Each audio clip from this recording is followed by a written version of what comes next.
Hey guys, Jonathan Urgenia with Healing Roads. We're actually a nonprofit committed to single parent, or I guess any parent in general might need. Mm-hmm. So this is Sherry Miracle. Hello. She's actually one of the mothers, our first family that we've decided to help and I'm the and prototype. take on. It's been a ride. I guess a little bit about me too and why this is so important to me. I grew up, with a single mom, and she worked all the time. We never really saw her. She worked at nights, and we got to be around her for maybe 20 minutes a day, give or take. It was just enough to, hop in the car, go to school, make sure we were ready. And growing up, we really felt a lot of neglect, and we understand that now. As a child, you don't really understand that. You just always wonder why, everybody else's parents are home and yours aren't, and you desperately desire that family, and so now with it being one of the biggest causes in America, and it's actually I was actually just reading an article recently about how they were saying the single parent life is a trend. I don't know if that's exactly something to be trending. No, I don't think it's something to be trending at all. I think that, Yikes. I know there are circumstances that happen to even husbands and wives. Somebody could die and, but hopefully then the family gathers around. But there are many reasons people end up being a single parent.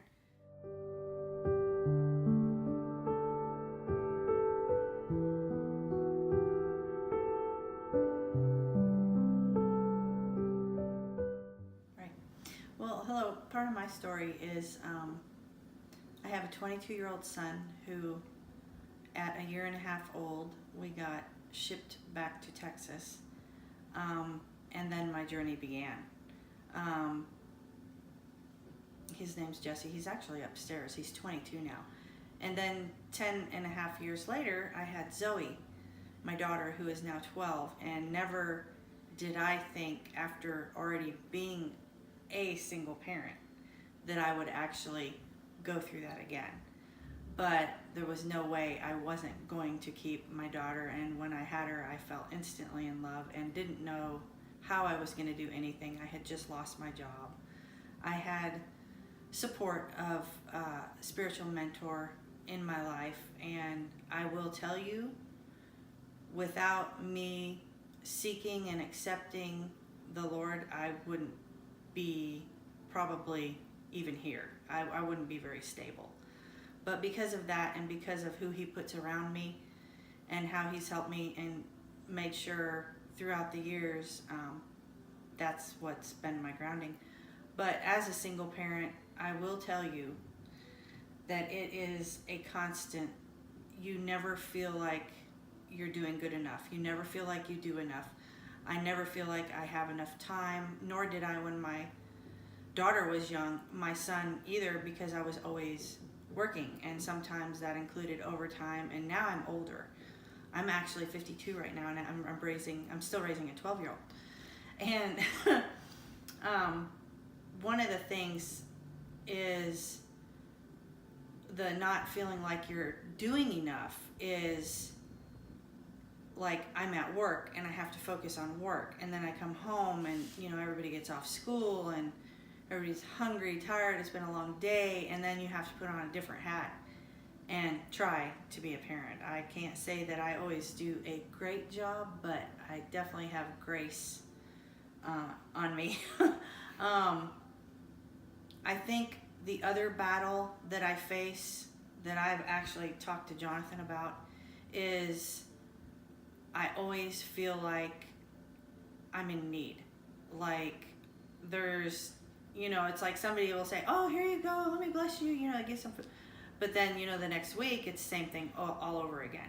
So it's kind of a feeling of, okay, we're going to do this, we're going to make it. And, I want to provide a safe, safe home for my daughter to be in. So I'm not going to live in places I feel uncomfortable. And that doesn't mean that, in the poor areas that the people are bad. They're not. I've lived in mobile homes that I actually loved. Of course, a lot of things did happen in that neighborhood, but it's a stigma. I mean, the home is what you make. I think that's true for everyone. And I also realize that there's even married couples out there who a lot of times they feel like single parents because the husband is always gone. They're having to take care of the whole household and do everything.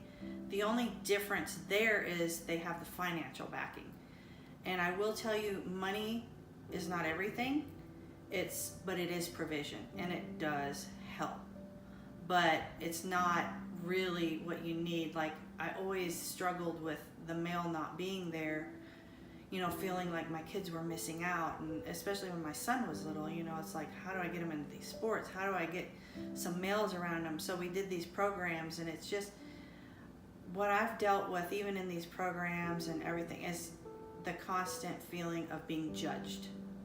You feel like, people always want to tell you how you should be doing things, how you should be working 2 jobs, how you should be doing. But you know what? I didn't bring children into this world by myself. And I think it is a real epidemic with, unfortunately, not everyone, but the male side not really wanting to be a parent, because there is a difference between creating a life and actually nurturing and being there for that life throughout its whole life, because you'll never stop being a parent once you are a parent. And it is a blessing. I wouldn't change it, but it's a struggle. But through the help that I've been getting recently through Healing Roads, I have meat in my refrigerator, I have bread, I have snacks, treats, I have vegetables, and there's been a couple places I've went to that have even provided toilet paper, paper towel. Pretty much as a single parent, I will tell you what I think about. I think about constantly, what do I need, what am I out of? Like when taxes come in, if I get any back, any substantial amount back, which I've never gotten a whole lot back, but I have gotten some back. I will tell you, I will go get better shampoo, better soap, better dish liquid, better detergent it's all basic needs that I'm like, that's what I want to go get first.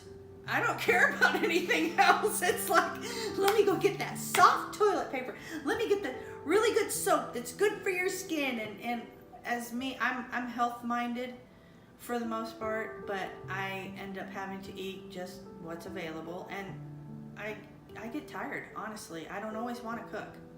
So I'll go, to a fast food restaurant and get a dollar item, because sometimes, believe it or not, it is cheaper to do that than it is to get the ingredients to cook a meal. But like I said, I've always had help, but I'm just trying to relay what single mothers and fathers go through.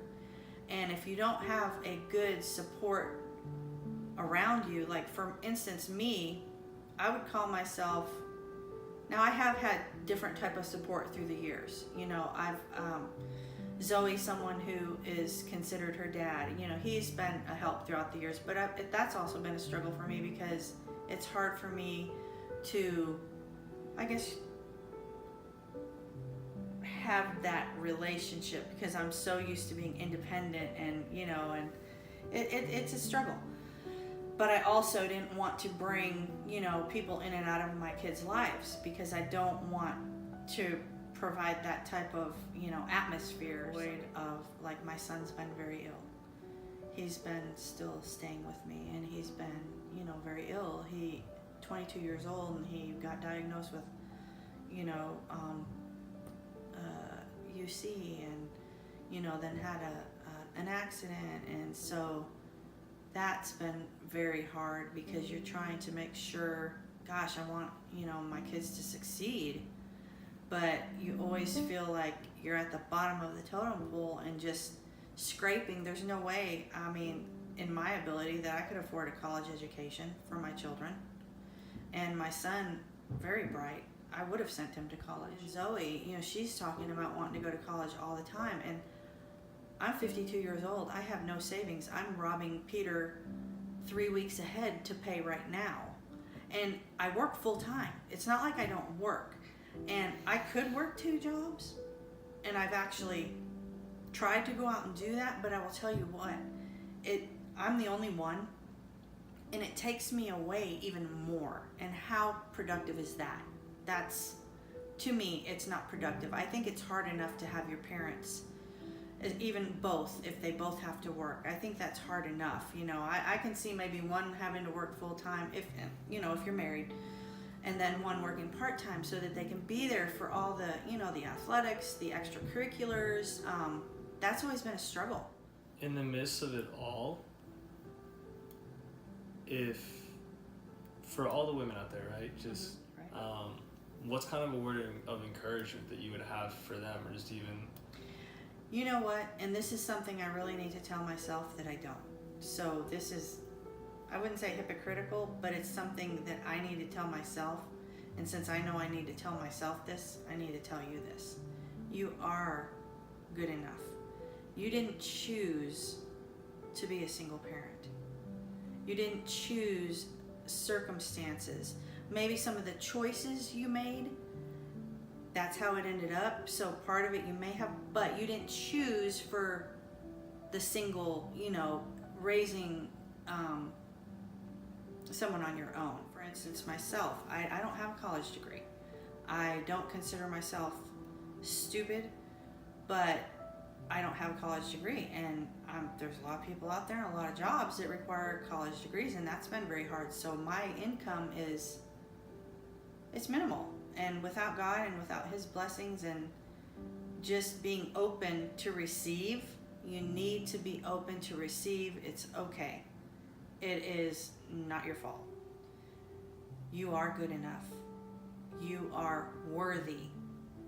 You are worthy of respect and honor and love, and of receiving that relationship that would be healthy for you and your family, to where you could all work together.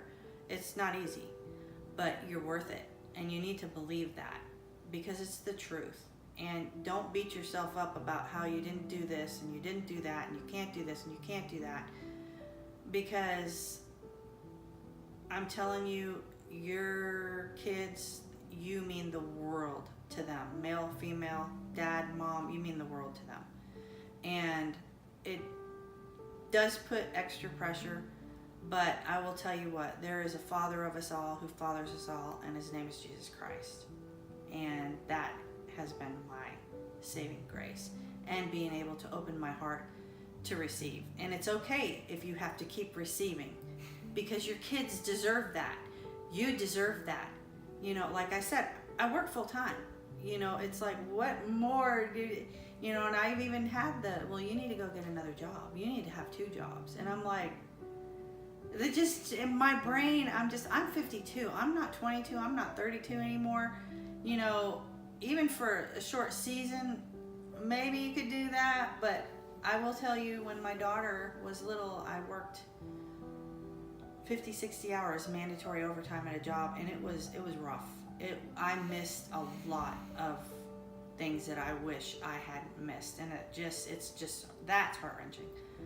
But you are enough, and you deserve it. So just open your heart to receive, because I know it's hard to receive, because you feel like you're always having to be put in that spot. But it's a good balance, especially if you work. And if you can't work, because there are situations when your kids are little, how are you going to pay for daycare? How are you going to do this? And that's another thing too that's been a struggle. But there's CCS, but that takes a while to get on. But you know what? With prayer, I'm telling you, the thing that's helped me the most is prayer and believing and being able to receive. Because I'm a giver too. And I know you single moms out there, you see somebody in need, you want to help them. And it doesn't mean that we're not givers and that we're not wonderful assets to the community. We are, probably more than people know. But you're enough. You deserve love. You deserve provision. It wasn't your fault. It's okay.